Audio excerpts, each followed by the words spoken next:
रावण जिसने देवताओं को बंदी बनाया वो देवताओं से कैसे हारा, और जब रावण देवताओं से हार ही गया था तो क्या मेघनाद रावण से भी ज्यादा शक्तिशाली था, उसने देवताओं को हरा दिया। और क्या आपको पता है अंगद इंद्र का पौत्र है। जो मेघनाद लंका में अंगद का पैर भी नहीं हिला पाया वो इंद्र से कैसे जीता। आखिर ज्यादा सवाल, आखिर मेघनाद के पास इतनी शक्ति आई कैसे। इसने किसी अरे गहरे को नहीं बल्कि स्वयं अपने पिता रावण को बचाया। वही रावण जिसके पास इतनी शक्तियां थी इसका अंत करने स्वयं नारायण को बैकुंठ लोक छोड़ धरती लोक आना पड़ा था। दरअसल ये सब शुरू होता है हमारे पहले प्रश्न के साथ, जो है आखिर रावण देवताओं से कैसे हारा। आप सभी को यह तो पता होगा कि रावण ने देवताओं को बंदी बनाया था, पर आगे क्या हुआ। जब रावण ने देवताओं को बंदी बना लिया था तब एक बार मौका देकर सभी देवताओं ने रात को अपने आप को किसी तरह बंधन से छुड़ा लिया। उसके बाद उन्होंने रावण को अपने साथ बंदी बनाकर देवलोक लेकर चले गए। पर अब आप सभी के मन में सवाल आया होगा कि जब रावण ने पहले ही सभी देवताओं को हरा दिया था तो इस बार रावण कैसे हार गया। जो देवता रावण के बंदी थे रावण उन्हीं का बंदी कैसे बन गया। इसका कारण था इस बार देवता और रावण के बीच कोई युद्ध हुआ ही नहीं। दरअसल इस बार सभी देवताओं ने रावण को सोते हुए ही बंदी बनाकर देवलोक ले जाना उचित समझा, क्योंकि वे जानते थे कि अगर रावण जाग गया तो वे इसे कभी भी बंदी बनाकर देवलोक नहीं ले जा पाएंगे। लेकिन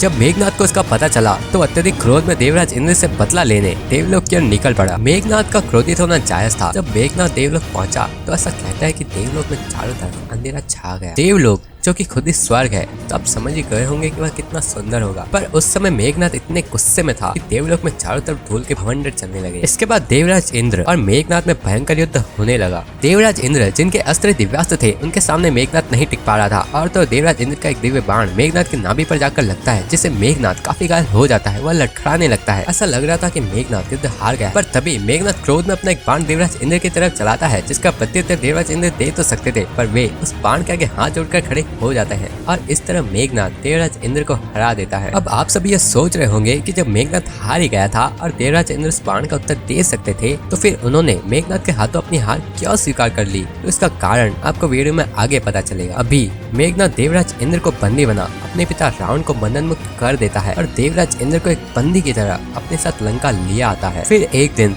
रावण और मेघनाद इंद्र का वध करने का निश्चय किया, पर जब ब्रह्मदेव को इस योजना का पता चलता है तो वे इंद्र को बचाने मेघनाद के पास आते हैं। ब्रह्मदेव जानते थे कि मेघनाद इतनी आसानी से तो इंद्रदेव को नहीं छोड़ेगा। तब उन्होंने मेघनाद को इंद्र के बदले एक वरदान मांगने के लिए कहा। तब मेघनाद ब्रह्मदेव से अमरता का वरदान मांगता है। फिर ब्रह्मदेव मेघनाद को समझाते हुए कहते हैं जिसने भी इस धरती लोक में जन्म लिया है उसकी मृत्यु निश्चित है। फिर ब्रह्मदेव मेघनाद को वरदान देते हैं कि वह किसी भी युद्ध में जाने से पहले अपनी कुल देवी निकुम्ला का यज्ञ कर लेगा तो कोई भी उसे इस युद्ध में नहीं हरा पाएगा। और अगर आपको याद होगा तो इस वरदान की वजह से ही रावण दल से मेघनाद एक बार राम जी सहित पूरे राम दल को नागपाश में बांधकर मूर्छित कर देता है, और दूसरी बार लक्ष्मण जी को शक्ति मारकर मूर्छित कर देता है। दोनों ही बार हनुमान जी राम दल का संकट दूर करते हुए पहली बार गरुड़ को लाकर राम दल को नागपाश से मुक्त करवाते हैं, और दूसरी बार संजीवनी बूटी लाकर लक्ष्मण जी को बचाते हैं। इसीलिए ही तो हनुमान जी को संकट मोचन भी कहते हैं। मैं जानता हूँ कि आप सभी के मन में हनुमान जी के प्रति काफी श्रद्धा है, तो आप सभी हनुमान जी का जयकारा लगाते हुए कमेंट में जाकर जय श्री हनुमान जरूर लिखें। अब जब लक्ष्मण जी को मेघनाद के वरदान के बारे में पता चला तो अगले दिन उन्होंने युद्ध से पहले जहाँ मेघनाद यज्ञ कर रहा था वहाँ जाकर मेघनाद के यज्ञ को नष्ट किया, और वे वहाँ पर मेघनाद को मार सकते थे पर मेघनाद वहाँ से भाग गया। पर जब अगले दिन युद्ध हुआ तो लक्ष्मण जी ने बाण से मेघनाद का शीश धड़ से अलग कर श्री राम के चरणों में रख दिया। आपने देखा ही कि मेघनाद के पास इतनी शक्ति थी कि इसने एक बार तो स्वयं प्रभु श्री राम जी से लक्ष्मण जी को भी मूर्छित कर दिया था, और साथ ही बिना ब्रह्मदेव के वरदान के देवराज इंद्र को हरा दिया था। तब आप जानेंगे कि आखिर मेघनाद के पास इतनी शक्ति आई कैसे, और साथ ही अब आपको यह भी पता चलेगा कि उस समय देवराज इंद्र ने मेघनाद के सामने आत्मसमर्पण क्यों किया। इसके लिए चलते हैं मेघनाद के जन्म के समय। जब मेघनाद रो रहा था तब उसके मुख से किसी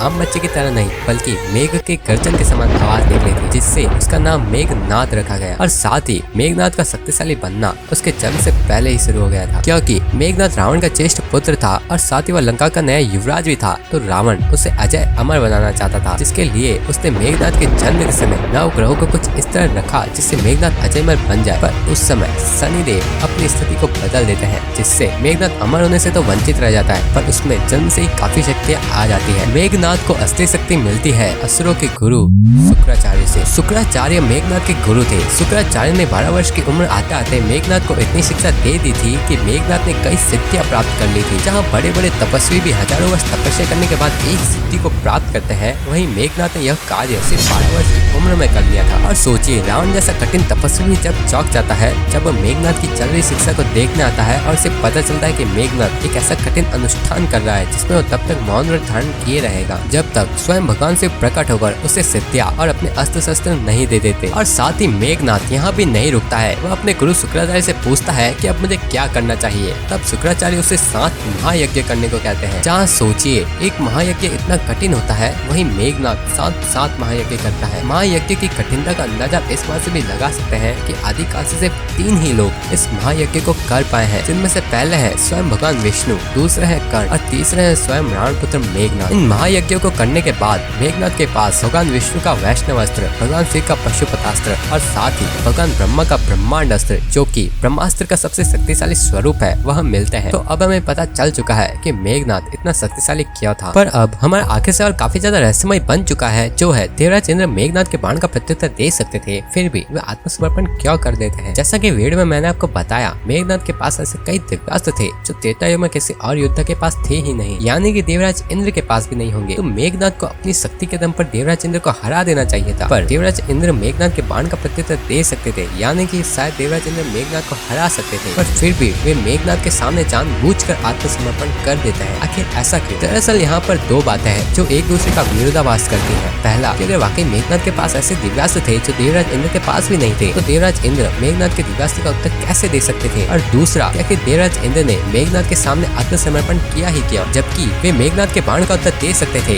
तो क्या यह झूठ है कि देवराज इंद्र ने मेघनाथ के सामने जानबूझकर आत्मसमर्पण किया? वे असल में मेघनाथ से हार गए हो? तो सबसे पहले जानते हैं दूसरे प्रश्न का उत्तर, जो है कि देवराज इंद्र ने मेघनाथ के सामने जानबूझकर आत्मसमर्पण क्यों किया। जब इंद्र का दिव्य बाण मेघनाथ की नाभि पर लगा और उसने क्रोध में अपना एक बाण वापस देवराज इंद्र की तरफ चलाया था, तो वह बाण था स्वयं भगवान शिव का सबसे शक्तिशाली अस्त्र पशुपतास्त्र। इसका सामना देवराज इंद्र कर तो सकते थे, पर उन्होंने शिव जी का सम्मान करते हुए पशुपतास्त्र को सहन किया और मेघनाथ के बंदी बन गए। तो अब चलते हैं पहले प्रश्न की तरफ, जो है देवराज इंद्र मेघनाथ के दिव्यास्त्र का उत्तर कैसे दे सकते थे। दरअसल इंद्र कोई नाम नहीं है, इंद्र एक पद है जो देवता के राजा को कहा जाता है। तो क्योंकि देवराज इंद्र को देवताओं की रक्षा करना है, तो ब्रह्मा विष्णु महेश तीनों देवों ने देवराज इंद्र को जरूर ऐसे दिव्यास्त्र दिए होंगे जिनसे वे देवताओं की रक्षा कर सके। और साथ ही हम सभी को पता है कि देवराज इंद्र के पास वज्र है, जिसके लिए भगवान श्री कृष्ण स्वयं कहते हैं कि वज्र उनके सुदर्शन चक्र जितना शक्तिशाली है। तो देवराज इंद्र जरूर वज्र से पशुपतास्त्र को रोक सकते थे, या फिर उनके पास ऐसा कोई दिव्यास्त्र तो जरूर होगा जिससे वे पशुपतास्त्र को रोक सके। वैसे मैंने वीडियो की शुरुआत में आपके सामने प्रश्न रखा था कि क्या मेघनाथ रावण से भी ज्यादा शक्तिशाली था, तो इसका उत्तर है हाँ, क्योंकि मेघनाथ ने 7 महायज्ञ किए थे जिससे उसे कई ऐसे दिव्यास्त्र मिले जो रावण के पास भी नहीं थे। और क्योंकि प्रभु श्री राम लीला कर रहे थे, तो वे राम अवतार में मेघनाथ को मृत्युदंड नहीं दे सकते थे, पर उन्होंने रावण को मृत्युदंड दिया। तो इस तरीके से भी मेघनाथ रावण से ज्यादा शक्तिशाली था। और वैसे क्या आपको पता है, रावण प्रभु श्री राम से पहले भी 4 महायोद्धाओं से हार चुका है। तो अगर आपको इस वीडियो को देखना है तो वीडियो हमने यहाँ पर दे दिया है। अब मिलते हैं इस वीडियो में।